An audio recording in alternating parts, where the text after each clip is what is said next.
অনেক দিন হয়ে গেছে দিতিপ্রিয়ার নতুন গল্পের প্রথম প্রোমো দেখিয়েছিল চ্যানেল কর্তৃপক্ষ। তারপর অনেক কটা দিন কেটে গেছে। ইতিমধ্যে ধারাবাহিকের নামের পরিবর্তন হয়েছে, নায়কের পরিবর্তন হয়েছে। বর্তমানে দিতিপ্রিয়া রায়ের আপকামিং ধারাবাহিকের নাম চিরদিনই তুমি যে আমার, এবং তার বিপরীতে জিতু কমল। ইতিমধ্যে কাশ্মীরে শ্যুট হওয়া সেই চমৎকার প্রোমোটি দেখে নিয়েছে দর্শক, যেখানে বরফের পাহাড়ে গল্পের নায়ক আর নায়িকাকে দেখা যাচ্ছে।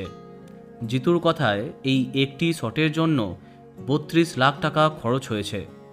বোঝাই যাচ্ছে ধারাবাহিকের ওভারঅল বাজেট খুব বেশি, আর এত বড় বাজেটের ধারাবাহিককে প্রাইম স্লটেই দেয়া হবে, তাতে কোনো সন্দেহ নেই।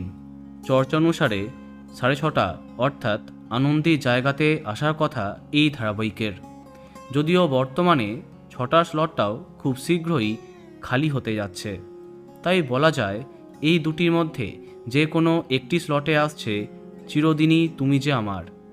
সম্ভবত আগামী 11ই মার্চ সন্ধে 6:30 আসছে চিরদিনই তুমি যে আমার।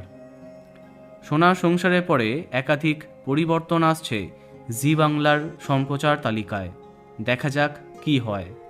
তো বন্ধুরা, এখন তোমার কি মন্তব্য কমেন্টে জানাতে পারো।